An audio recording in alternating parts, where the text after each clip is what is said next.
Hello, and welcome to the book that I have been regretting since I started this stupid channel. Okay, I am going to hate myself because... yeah. Can you tell I haven't taken my meds yet? I don't take them for another 2 hours! Oh! Anyway.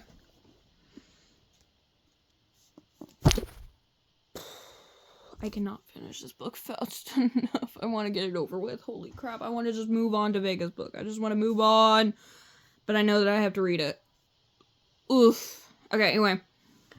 Leona's unlucky mission. You know what? No, Leona doesn't get the sweater. You want to know why? Because she pisses me off. And this is a really comfy sweater. Okay, I want to stay mad the entire time. So, yes. Leona does not get the sweater.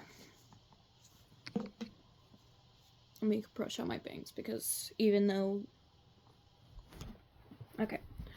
Okay, time to start this stupid book.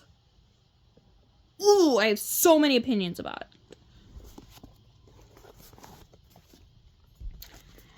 it. Leona's unlucky mission. Prologue. Dear Mom and Dad, first star salutations for the care package. How did you know I needed a new tooth light? Why are they so easy to lose? And Mom, your gamma chip clusters are out of this world. I've already eaten half the box. They're so starlicious. I just can't stop. I know you said to share them with my roommate Scarlett, and I would have, but guess what? She had to move out. Long story. Don't worry, it wasn't my fault.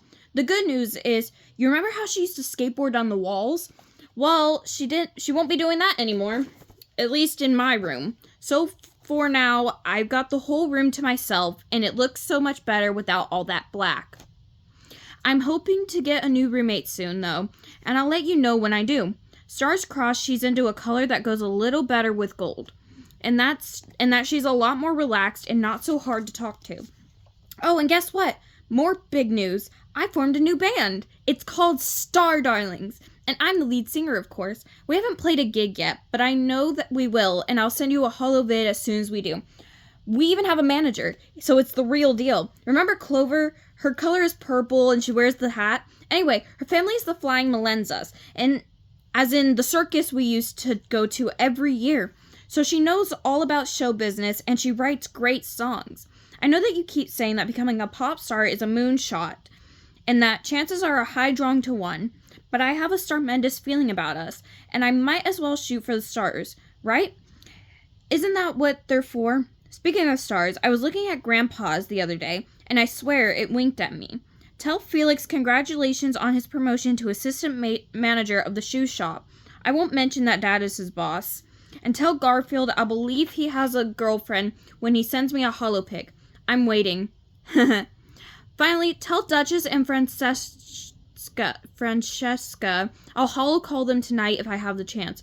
There's a first-year student here named Cassie who reminds me so much of Duchess, by the way. She has the same thick black lashes and soft rosy eyes.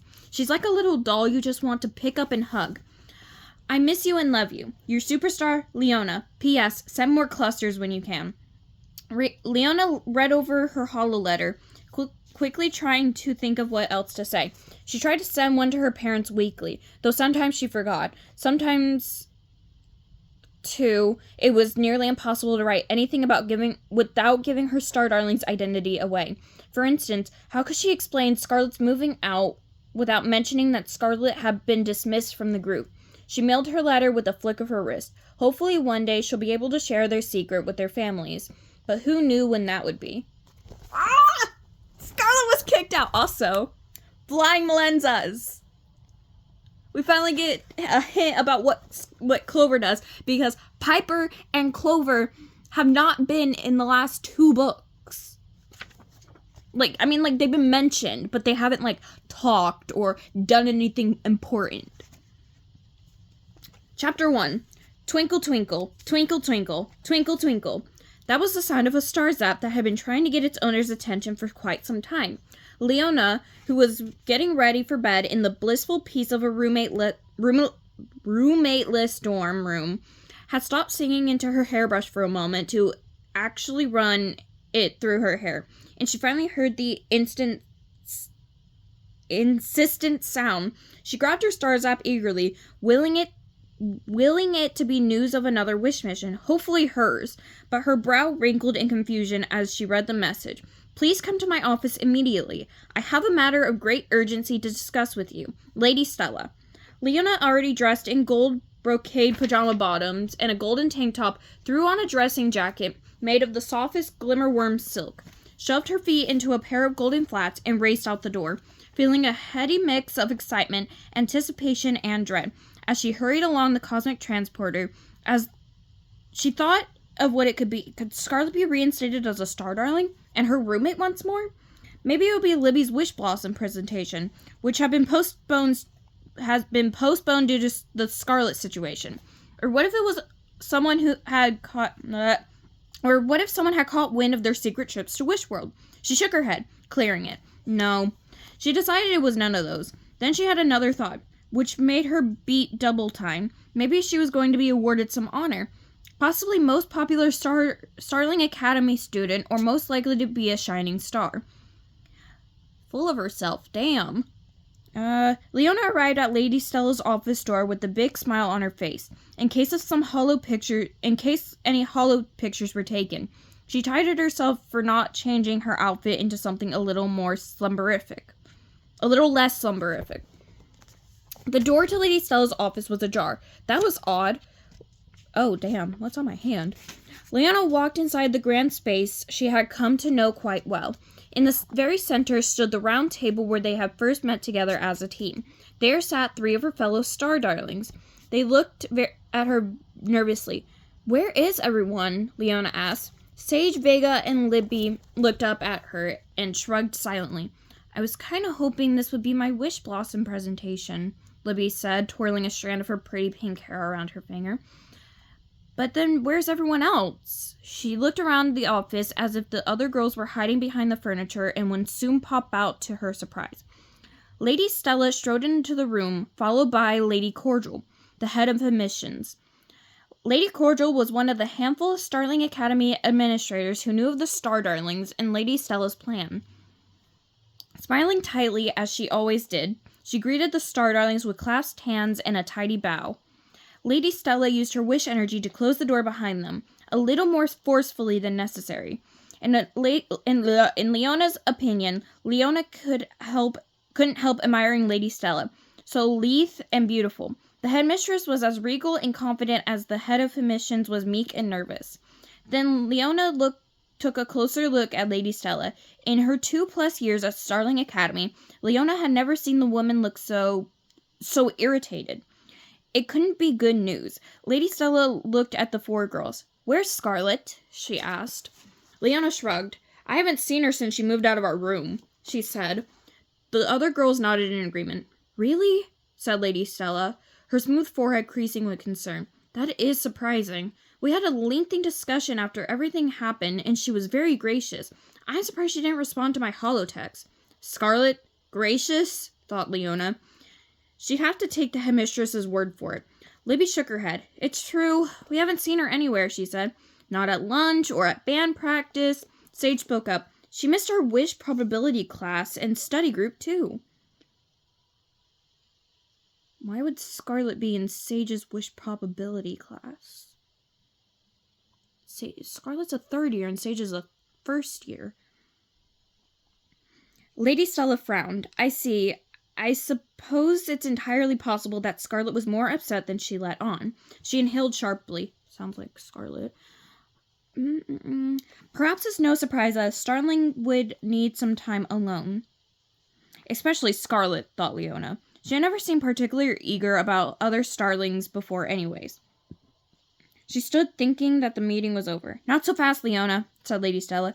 I haven't gotten to the reason I summoned you all here. Leona sat down with a thumb.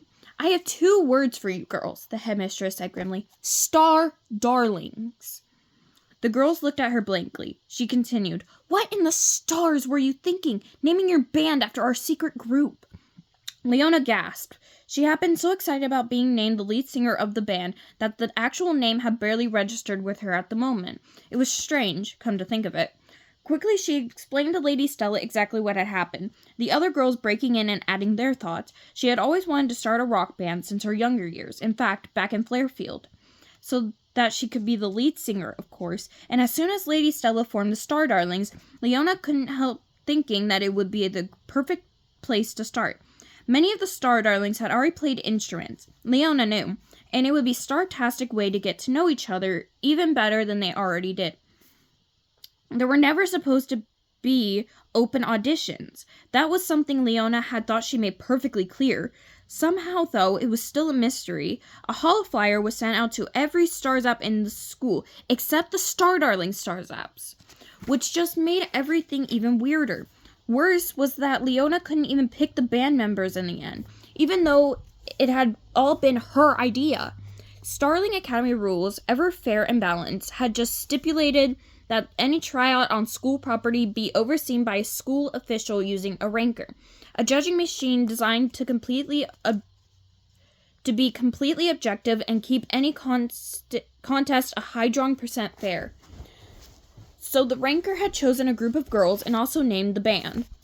And it just so happened that the 5 girls who were chosen were all Star Darlings, and then the name it picked was the Star Darlings. Lady Stella shook her head. This is very odd indeed. Lady Cordial piped up. So very strange, Lady Stella. So very strange.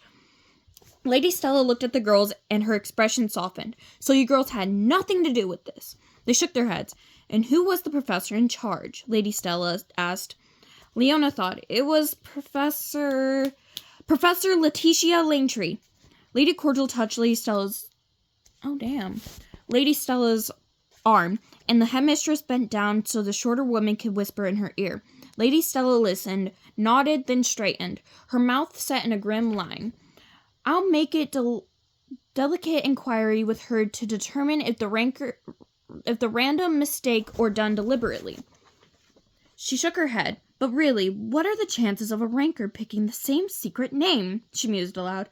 What are the chances? Her question was rhetorical, but the Star Darlings were born with an innate knowledge of mathematics, and the answer was on the tips of their tongues in no time.